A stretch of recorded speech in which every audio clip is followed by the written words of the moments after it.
do Grupo de Conservação de Alimentos por Fermentação.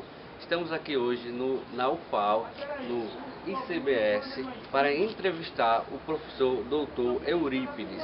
O professor Eurípides, ele é um biólogo responsável pelo processo fermentativo da usina Santa Clotilde.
Professor Dr. Eurípides, o senhor pode resumir o processo fermentativo empregado na usina, desde a sua escolha até o processo final?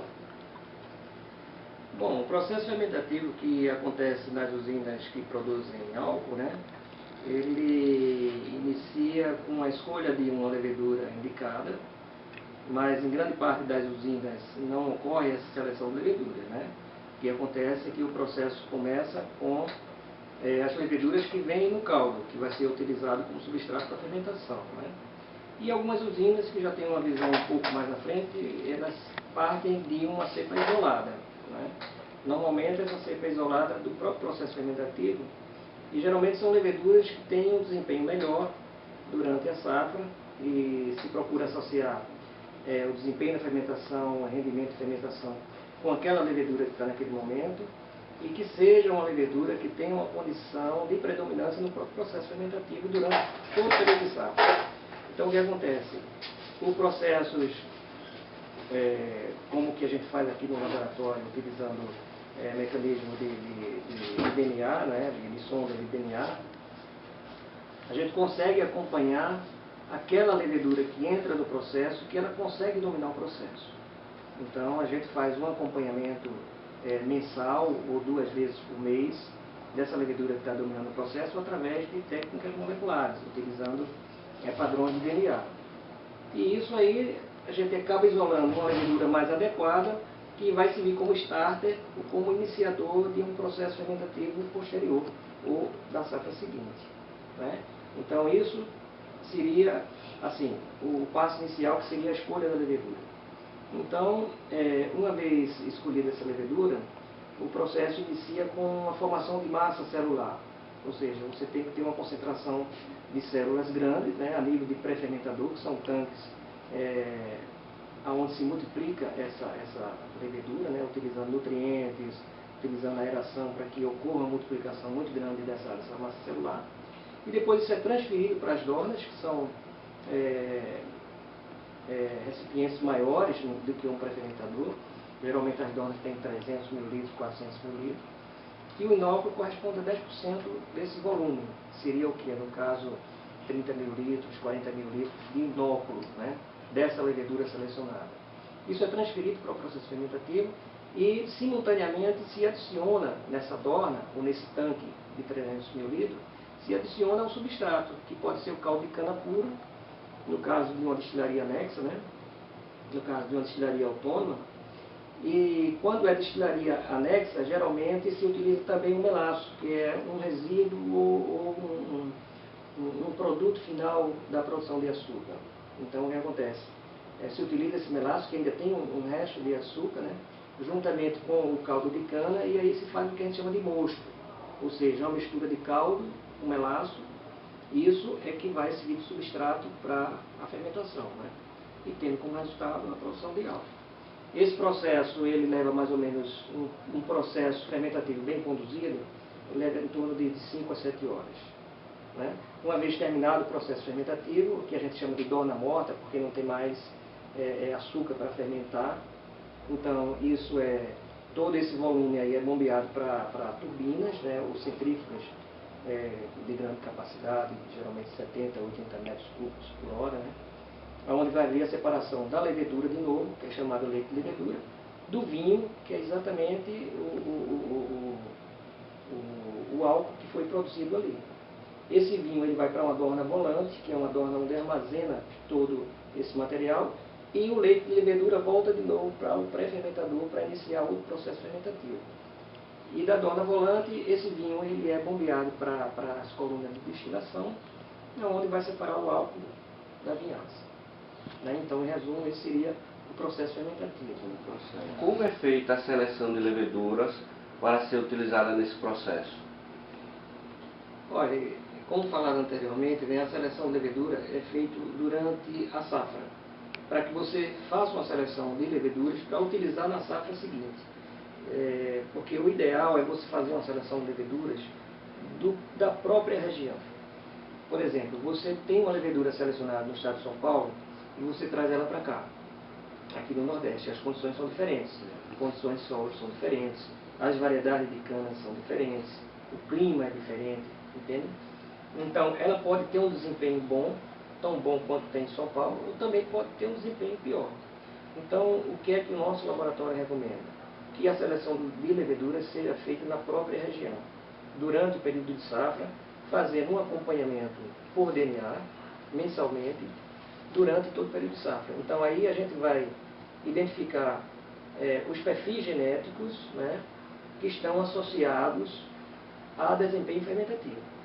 Então, por exemplo, se a safra começa em agosto e eu começo a analisar em agosto até o final da safra, fevereiro, eu vou ter todos os meus padrões genéticos ali da levedura que entrou e conseguiu manter no processo com um excelente desempenho fermentativo.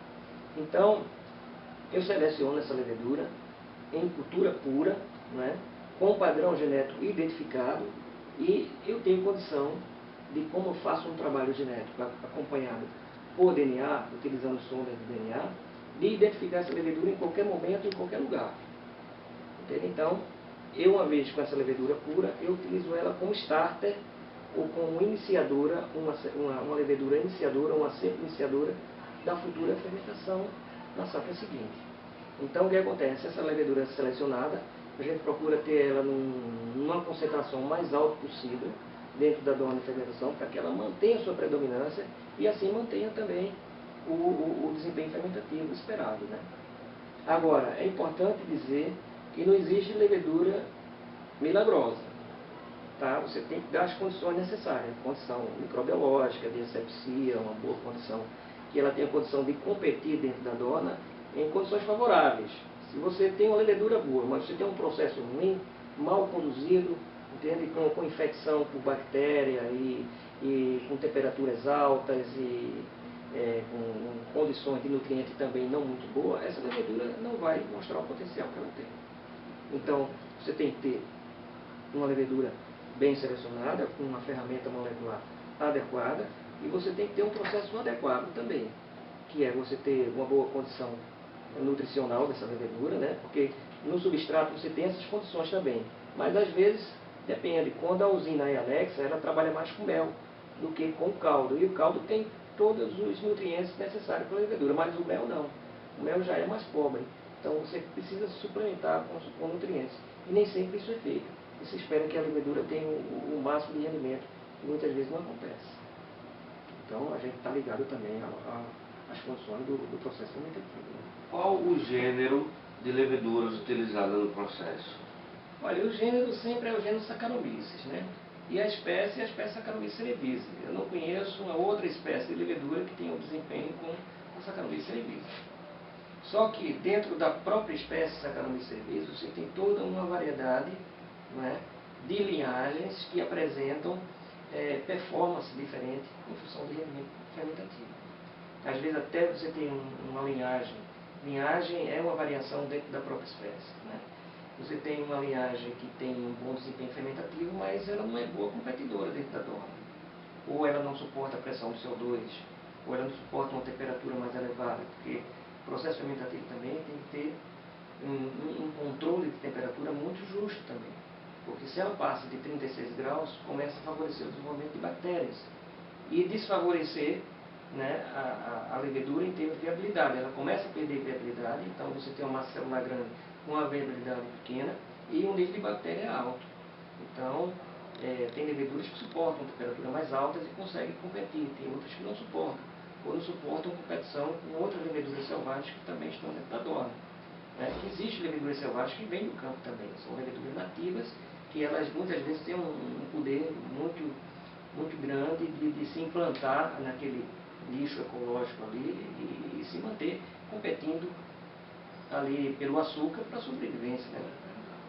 Porque tanto a bactéria quanto a levedura que está ali naquele processo, porque o processo fermentativo de produção de álcool não é um processo estéril, tá?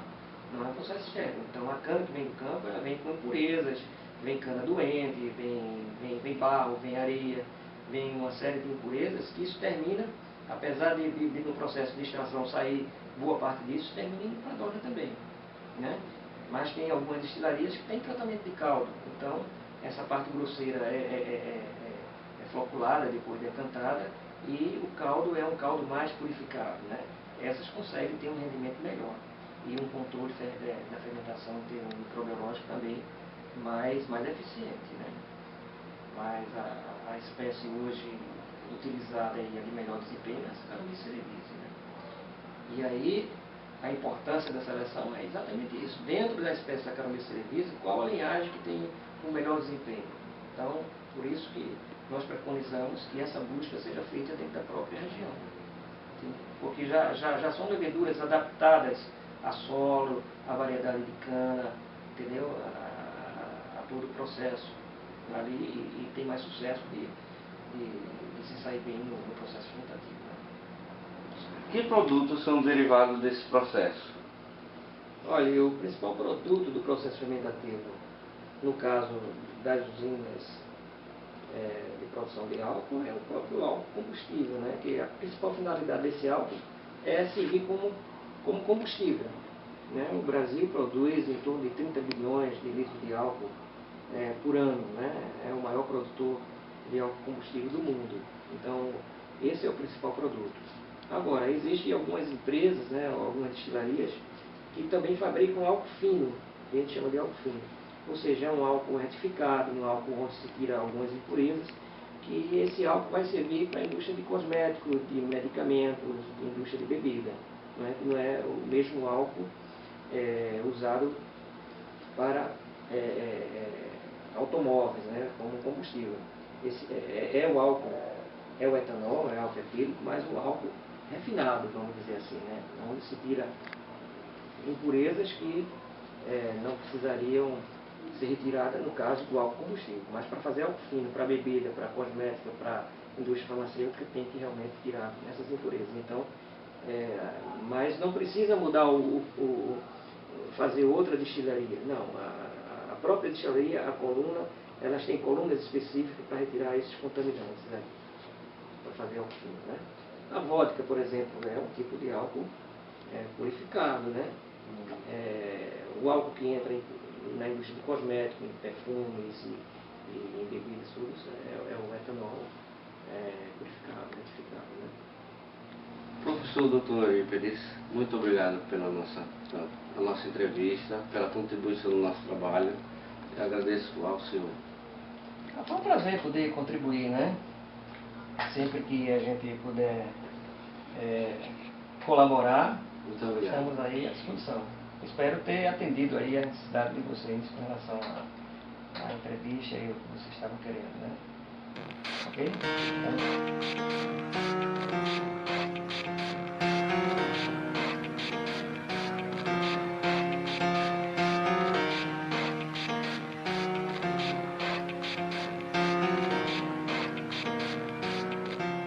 It starts with one thing, I don't know why. It doesn't even matter how hard you try. Keep that in mind, I designed this rhyme to explain in due time. All I know, time is a valuable thing.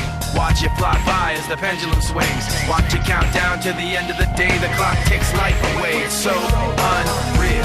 Didn't look out below. Watch the time go right out the window.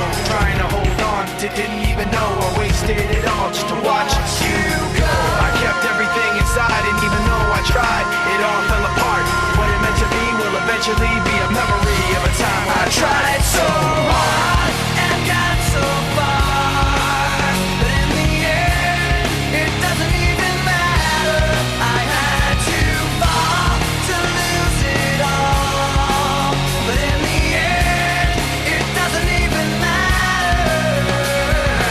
One thing, I don't know why, it doesn't even matter how hard you try. Keep that in mind. I designed this rhyme to remind myself how I tried so hard. In spite of the way you were mocking me, acting like I was part of your property, remembering all the times you fought with me, I'm surprised it got so.